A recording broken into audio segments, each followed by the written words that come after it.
Hello, my name is Matthias Kavodik, the Well Guys to my channel. Today we're going to talk about X Factor issue 52 and 53. This is a really weird edition. It comes from Spain. A lot of comic books that you would get here in Argentina would come from Europe.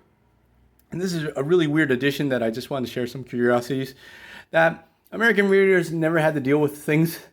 Some weird quirks that some of these comic books, be it from Spain or be it from Mexico, would have. And also the story, it's a lot of fun. You see, you have a battle between Archangel and Sabertooth. And this particular version of Archangel, like with his 1980s, late 80s design, looked really awesome. Got the metallic wings that were razor sharp, and he would shoot these razor sharp feathers at his opponents that had neurotoxin venom on him. It was like way too overkill. And he was just freaking awesome, Archangel, back then.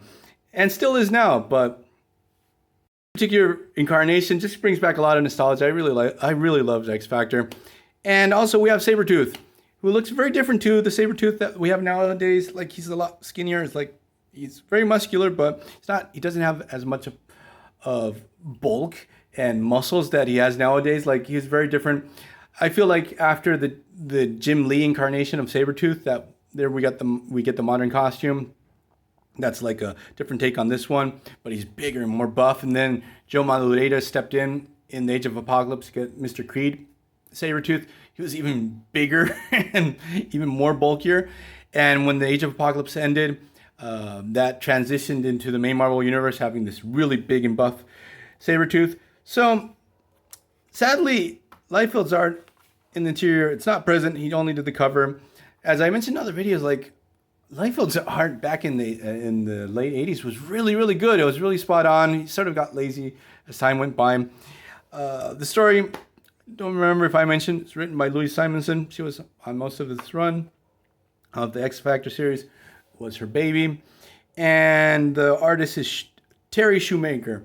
So here we have Archangel. He's like brooding on the roof, thinking about his life, thinking about how Apocalypse just ruined everything, because this Archangel during this time would like obsess all the time how Apocalypse ruined his life.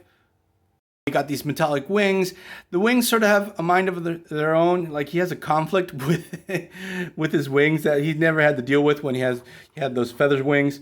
So while this is going down, and like when he wants to stop a crime, he goes way too overkill. Like, he almost kills all these muggers.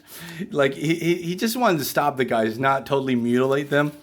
So while this is going down, we have Sabertooth. He's hunting down the remnants of the Morlocks. Like, Sabertooth was one of the Marauders, and we got the Mutant Massacre. I have to cover someday. That's one of my all-time favorite story arcs. And he's hunting down the last remnants of the Morlocks, and Archangel flying around town, and he thinks to himself, this is going to be a lot of fun. This is a great opportunity. While this is going down, we have the rest of the X Factor having to deal with this guy that can control giant cockroaches. I thought he was Humbug, but he's some other character. And there's another thing. Here's one quirk. In Spain, they would translate names and really improvise. And they would go all over the place. So I really have no idea, because I never seen this guy outside of this story. Again, I thought he was Humbug, but he's not.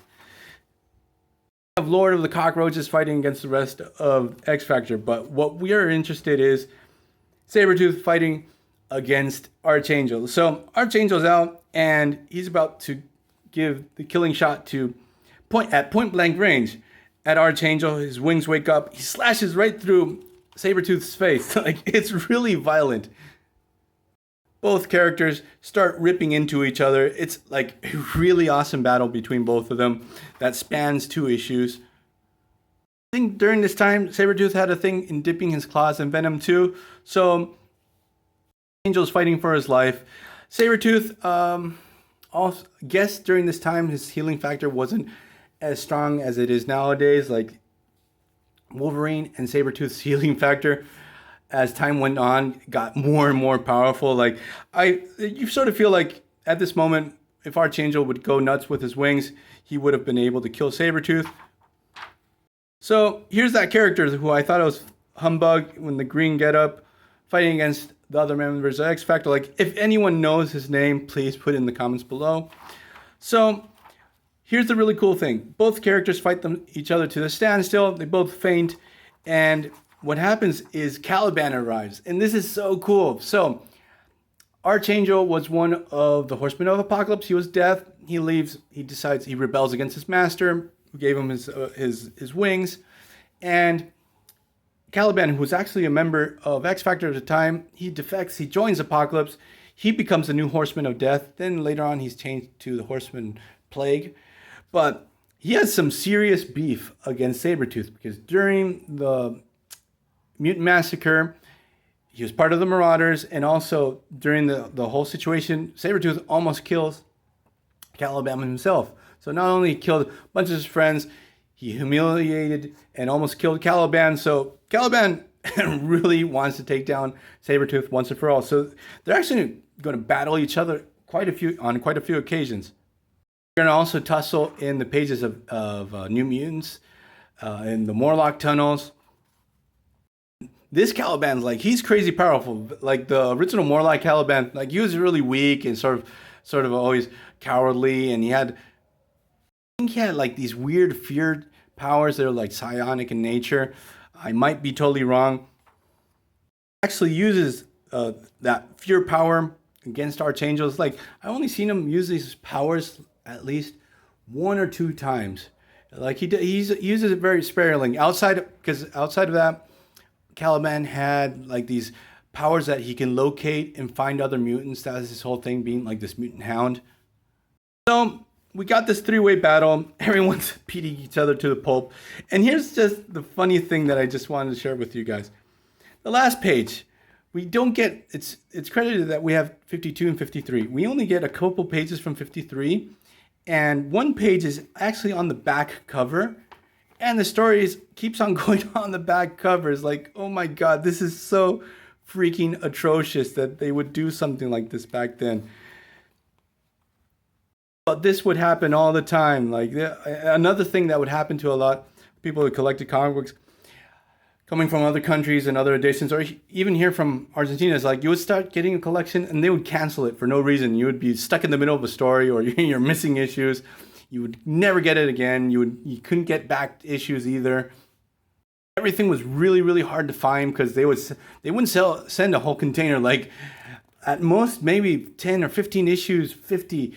Very few would reach into Buenos Aires, and like if you lived in the middle of the country, even less. Like 1 or 2 issues would pop up at local magazine stores. But outside of that, it was a lot of fun hunting for comic books back then. Like you would walk around the whole city and might get one issue one place, get another issue another place. Sometimes American issues would pop up. In the late 90s, American stuff started to flow in more normally. So I just wanted to share that with you guys. So hope you guys like this video. See you guys next time. Bye.